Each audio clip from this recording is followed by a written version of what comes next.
बहुत बहुत धन्यवाद रजनीश जी, संचालन कर रहे आज के प्रोग्राम का। और इस प्रोग्राम में हमारे साथ में चल के आए मंच पे उपस्थित भाई आदरणीय अशोक वर्मा जी और समाजवादी पार्टी के नेता भाई आदरणीय नरेश यादव जी, हमारे साथ में चल के आए तमाम हमारे नौजवान साथी और आप लोगों के करीबी बलिया के निवासी भाई आदरणीय हमारे बड़े भाई फुरकान जी, आदरणीय राजा जी, आदरणीय नौजवान साथी अताउर जी और हमारे समाजवादी पार्टी की महिला साथी आदरणीय अन्नू चौधरी जी। और इस कार्यक्रम में मंच पर ही उपस्थित भाई आदरणीय नेवादा राणा जी, आदरणीय नेवादा राणा जी, आदरणीय सहवनिया राणा जी, उपस्थित पूर्व प्रधान अनीता राणा जी, प्रताप राणा जी, मोती राणा जी और बहराइच से आए हुए हमारे साथी जंग हिंदुस्तानी जी, प्रोग्राम फॉर सोशल एक्शन की आदरणीय आशिमा सबरवाल जी और अधिवक्ता आदरणीय नंदिनी वर्मा जी तथा यहाँ पर उपस्थित सभी सम्मानित सभी माताएं बहनें और सभी हमारे बड़े बुजुर्ग नौजवान साथी, सबका बहुत बहुत स्वागत और बहुत बहुत अभिनंदन करते हैं। बहुत सारी बातें आप लोगों ने इस कार्यक्रम के माध्यम से रखी और अभी दिल्ली में भी एक प्रोग्राम हुआ था, जैसा कि अभी रजनीश जी ने उसका जिक्र किया।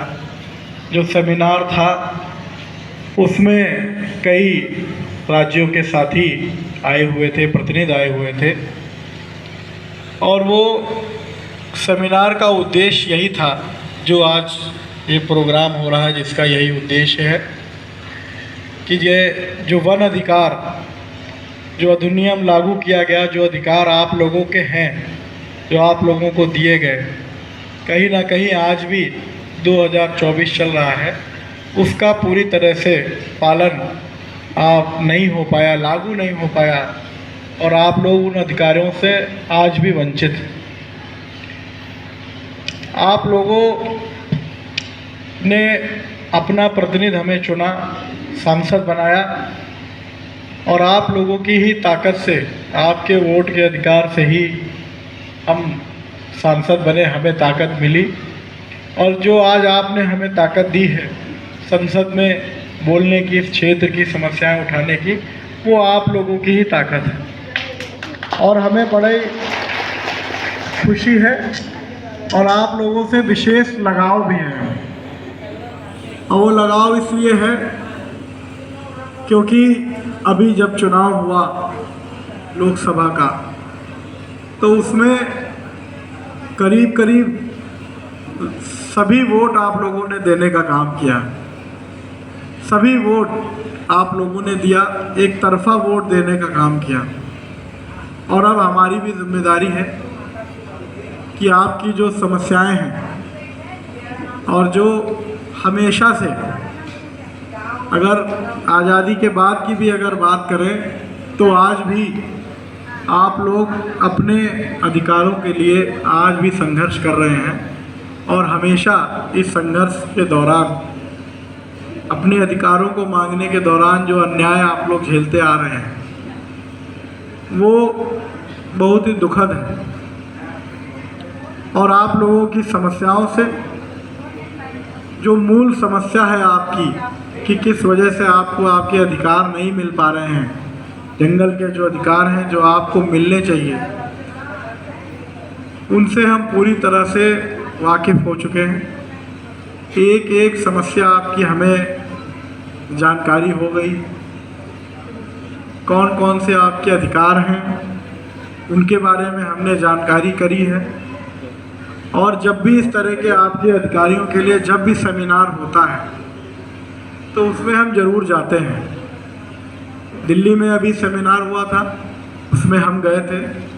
बहुत सारी जानकारियाँ उसमें हमको मिली और हम ये यकीन दिलाते हैं कि आपके समस्याओं के लिए हमने अपने आप को जागरूक किया, पढ़ा किताबों के माध्यम से भी और आप लोगों के माध्यम से भी। जो मंच पर अभी हमसे पहले जो माताओं बहनों ने जो बात रखी उससे भी अवगत हुए और हमें सारी समस्याओं आपकी जानकारी में है। दिल्ली में भी हमने कहा था कि आप लोगों की जो भी समस्याएं हैं, जो आप लोगों की लड़ाई है, उस लड़ाई को आगे बढ़ाने का काम अब हमारा है। आप लोगों ने अपनी आवाज़ को बना करके हमें संसद में भेजा है। सदन में कई बार हमें मौके मिले हैं इस लोकसभा की समस्याओं को रखने के लिए। उसमें कई समस्याएं हैं। बाढ़ की समस्या थी, वो भी हमने संसद में रखी। किसानों की समस्या थी, वो भी हमने रखी। अभी हाल ही में एक खाद का संकट पैदा हुआ था, उसकी समस्या को भी रखा। आप लोगों की समस्याओं के लिए भी लगातार हमारे प्रयास वहाँ पे जारी हैं। आपके जनजाति मंत्री हैं केंद्र की सरकार में, ओरम जी, जोएल ओरम जी, उनसे भी हमने समय लिया, हमने उनसे मुलाकात करी और इस क्षेत्र में जो थारू समाज के लोग हैं उनकी समस्याओं के बारे में विधिवत हमने मंत्री जी से बात रखी, चर्चा करी, लिखित में समस्या दी और उनसे बड़ी उम्मीद भी करी। उन्होंने हमें आश्वासन भी दिया कि इस समस्याओं पे हम गौर करेंगे और समस्याओं को हल करेंगे। बहुत सारी समस्याएं आपकी क्षेत्रीय हैं, जो सुविधाएं आप लोगों को क्षेत्र में मिलनी चाहिए, जिससे आप लोग वंचित हैं आज के दौर में, वो मिलनी चाहिए, उसके बारे में बात करी। और आपके जो वन अधिकार हैं, इसके बारे में भी चर्चा हमने करी कि कैसे आपको जो आपके वन अधिकार हैं अधिनियम है लागू कराए जाएं। इस क्षेत्र की बात करें तो जो 20 गांव के दावे हैं वो मंजूर किए जाएं। सड़कें बने, अभी भी जंगल के अंदर गांव हैं, सुरमा है, कीरतपुर है, जहां पर अभी भी सड़कें नहीं हैं, जंगल के अंदर से जाना पड़ता है। बहुत से गांव ऐसे हैं भी इस क्षेत्र में। तो वो सारी समस्याओं से हम अवगत हैं और यह हम आपको यकीन दिलाते हैं, पूरा विश्वास दिलाते हैं कि आपकी समस्याओं के लिए संघर्ष करेंगे और लड़ाई लड़ेंगे संघर्ष।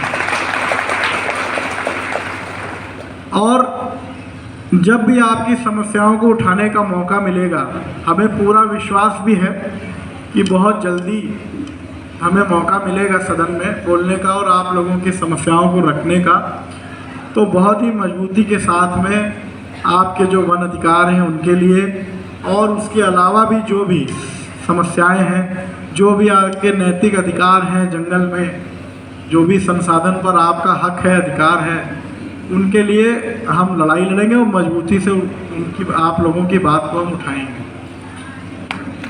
ये हमारा आप लोगों से कहना है, पूरा हम विश्वास दिलाते हैं कि जब तक सदन में हमें मौका मिलेगा मजबूती से उठाएंगे और पूरा प्रयास भी करेंगे कि आपको वो अधिकार हम दिला सकें। कोई भी सरकार होती है, जैसे केंद्र की सरकार है या उत्तर प्रदेश की सरकार है, तो उसी की मंशा के अनुरूप ही विभाग काम करते हैं, उसी में वन विभाग भी आता है।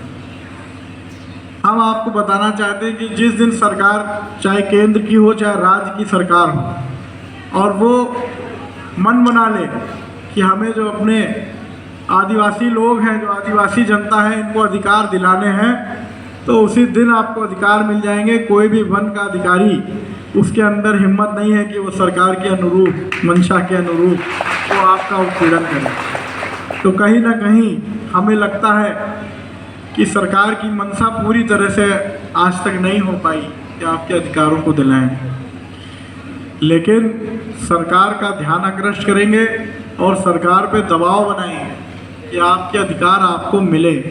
ये वादा हमारा आपसे है। हमें बड़ी खुशी होती है कि आप लोग अपने अधिकारों के लिए एकत्रित होते हैं और आपके दिलों में आपके अधिकारियों के लड़ने के लिए एक ललक है, और जब ललक रहती है, संघर्ष रहता है, तो अधिकार मिलते हैं। आज इस मंच से कहते हैं कि ये अधिकार आपको जरूर मिलेंगे, जरूर मिलेंगे, ये वादा हमारा आपसे है। और जब भी हमें मौका मिलता है, हमने मंत्री जी से भी, जो केंद्रीय मंत्री हैं जनजात के, उनसे भी अनुरोध किया था कि आने वाले समय में आप हमें समय दें, हम एक प्रतिनिधिमंडल अपने क्षेत्र का और विशेष तौर से अपने आदिवासी भाई बहनों का एक प्रतिनिधिमंडल ले कर के आएँ। आप उनसे अपनी बात को, उनकी समस्याओं को सुनिए, तो बहुत ही जल्दी हम एक प्रतिनिधिमंडल भी अपने इस क्षेत्र से लेकर के जाएंगे, ताकि आपकी लड़ाई और मजबूत हो और उसमें हम शामिल हैं। वनटांगिया की बात है तो हमारे क्षेत्र में भी अभी 2 वनटांगिया हैं जो गांव के बीच में हैं, जिनको अभी अधिकार नहीं प्राप्त हैं। हम एक वनटांगिया गए भी, वहाँ पे गए और हमने देखा किस तरह से मुसीबतों के साथ में वो रहते हैं। जिला स्तर पे जो भी बात सामने आई कि फर्जी मुकदमे लगाए गए, उत्पीड़न किया जाता है, चाहे वन के अधिकारी हों, चाहे एसएसबी के अधिकारी हों, उनसे भी हम वार्ता करेंगे और उन पर भी दबाव बनाएंगे कि इस तरह का उत्पीड़न भविष्य में ना हो पाए। जितना भी हमसे यहाँ जिला स्तर पे संभव है, उसमें भी प्रयास रहेगा। संसद में आप लोगों की आवाज़ को उठाना है, वहाँ भी उठाएंगे। आपके सेमिनार में दिल्ली में सुदामा प्रसाद जी सांसद आरा बिहार से हैं, वो वहाँ पर उपस्थित थे। राजा रामपाल जी भी, वो शायद नहीं उस समय सेमिनार में नहीं आए थे, लेकिन कम्युनिस्ट के सांसद हैं। उनसे हम लोगों की जब भी सदन चला तो लगातार आप लोगों की समस्याओं को लेकर के चर्चा होती रहती थी, और सदन में कई तरह की व्यवस्थाएं होती हैं जिसमें क्षेत्र की समस्याओं को एक सांसद उठाता है। एक लोकहित का मुद्दा होता है जिसको संसद उठाता है। उसके अलावा व्यवस्था का प्रश्न होता है, यदि कोई कानून या कोई अधिनियम ठीक से लागू नहीं है, अनुपालन नहीं हो पा रहा है, तो 377 एक नियम होता है, उसमें भी हमने रजनी जी से ड्राफ्टिंग कराई थी। और जब भी अब सदन चलेगा तो सबसे पहले आपकी समस्या को लगाने का काम करेंगे, सबसे पहले उसको लगाएंगे। इसके अलावा प्रश्न करके भी सरकार से पूछने का काम किया जाएगा कि अधिनियम भाई पूरी तरह से क्यों नहीं लागू हो पा रहा है, किस लिए अधिकार, सरकार उसका जवाब देगी, सदन मंत्री जवाब देंगे कि क्या कारण है, और कारण भी स्पष्ट है, आप लोगों भी अवगत हैं और हम लोग भी जानते हैं। देखो लाइट क्या हुआ, माइक दो